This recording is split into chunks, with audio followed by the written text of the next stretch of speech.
Michael Tarazi from CGAP. That was very interesting, but I was hoping we might be able to get a little bit more information on the original identification of agents and how that works. So we talked a little bit about how you get involved in terms of the training, but in terms of actually identifying the people before they get to you, what role do you play, Safaricom plays, and what do they look for in terms of identifying those agents before they hand them over for training?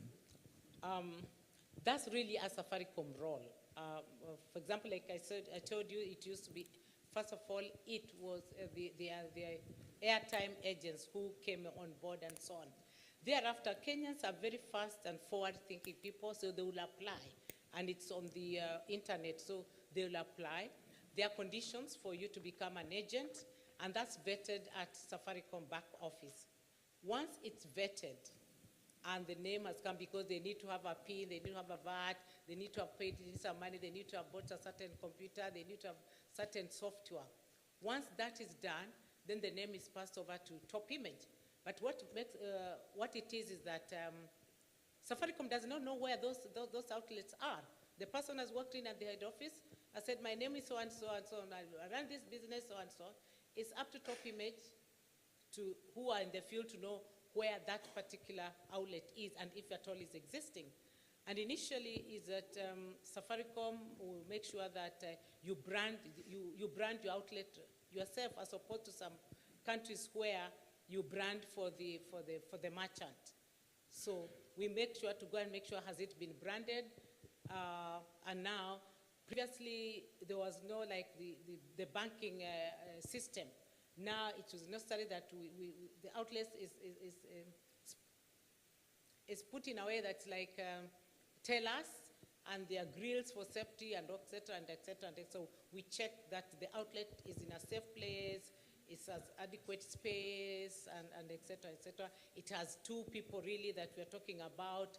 Then we give them that report, and then we train. Like I said, once we finish training, and even if the till, as we call it, or the phone is in our office, we cannot deliver until we make sure that the person is very proficient in handling the product. And then that's now when we again report back to the back office of M-Pesa, and then they can put it live on the system, then they can start working. Jennifer, hi, Peter de Villiers.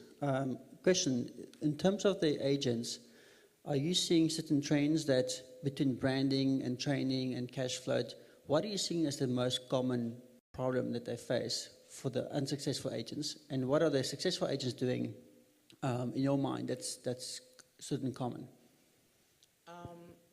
Come again? What is the? Are you seeing any trends between successful agents and non-successful agents? Yes, yes. Other in terms of branding and training and cash float? What commonalities do you see in terms of being a successful agent and not being a successful agent? Of course, one of them, no matter what you do, is float.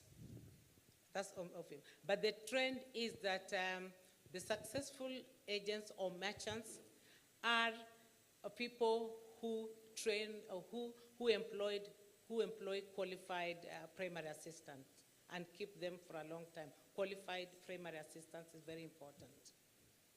That's the most important one. Yeah. Of course, the is there, and of late, because a lot of people aggregator bringing in other agents, they do not necessarily have good branding. You find that if an aggregator is taking care of those small outlets, you may not be able to reach those outlets.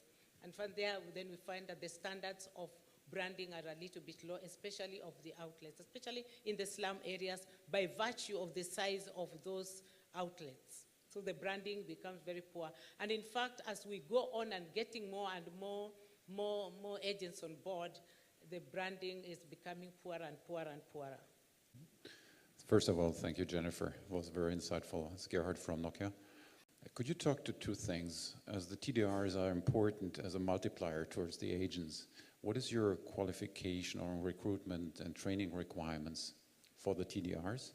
And the second question is about the business part, like what do you calculate as cost for TDRs on a monthly or annual basis? Okay. Like I told you initially, when I got the contract, I convinced Safaricom that I'm going to employ graduates which indeed I did. And what I did, I got especially fresh graduates because by virtue of the first entry, the account of money I was paying.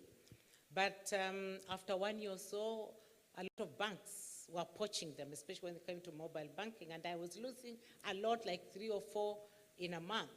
So I went back to them and I told them, this is not working. I don't think I want to employ graduates. They are too ambitious. They come here, work for 3, 4 months, and they take off, and I've spent a lot of money in training.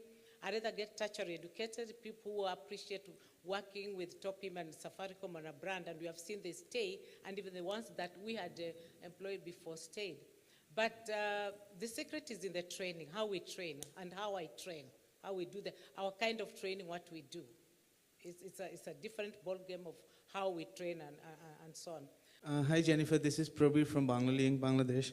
I have 2 questions. One is, while selecting the agents, do you think the existing airtime network should be the primary criteria of selecting, or alternate distribution channel like FMCG or other things could work well? I have second question is that who does the day-to-day call center operational support? Like, though you are doing training well, I mean, the agents may have questions all the time, so they may have faced some technical difficulties or something. Is it your TDRs going to be called, or Safaricom has the call center support? Thank you. Okay, thank you very much. Of course, Safaricom has a call center now. Previously, they didn't have one. But day to day, because TDRs have developed a working relationship with the agents, you find they call them even at any time at night and so on and etc. So that's what they do. What was the other one? I didn't get it, because I'm not writing them down. Oh, okay, channels. Remember I told you initially we used to work with the existing channels for Safaricom. Then it was opened up to anyone else, value addition to petrol station, to banks, to supermarket, and et cetera, and et cetera. And I think for any person, any company that wants to do this, they have to get the right distribution channel. And I don't think you can only use one distribution channel. You need to use as many channels that you want. But the most important thing that this supply chain has to be motivated. So they have to be paid well, all the supply chain. What I see is that most people, most companies will first of all run to do the selection, to train, and the agents. But they don't go into that bit of how to incentivize all the supply chain and so on. So you need the entire supply chain. You can, if you use one supply chain, you are very limited. You need to reach as many people, and especially if it's for the unbanked. You cannot use one supply chain. You need to have many people being involved, especially when you need to reach the rural areas. Yeah. Hi Jennifer, this is Rajneesh from Vodafone Fiji. We have launched M-Pesa in Fiji about a year ago. On the agent network, we are facing some issues on our agent network, and we are not so lucky as Safaricom, and who is able to dictate the agents that this is the way that things need to be done, and issues like liquidation of the agents. The volume of transactions is not that much. The total agents at Vodafone Fiji is about 368, and the benefits to the agents, etc., is not there at the moment. So what is happening is the agent network is now slowly degrading, and things are not they are not able to serve the customers in the right way. Would you have any suggestions on how we can work and improve on our agent network? Just a suggestion would help us get things on track. Thank you. Hi, I thought you were working with Gerard Rasugu. Did you work with Gerard Rasugu? Yeah. Yes. You see, it's the footprint that you need to do. Definitely for an agent, if I sign on and there's no footprint, I'm not making money, definitely I'll jump ship and move to something else. So as Fiji, you need to come up with a product or products that will serve the consumers, to make the consumer use the product, because if the consumers do not have an offtake, I mean, if the brand does not have an offtake or a large offtake, then the agents are not making money. So why should they keep that business? The first thing they'll do, because they are business people, they're not making a profit, is to move to do something else.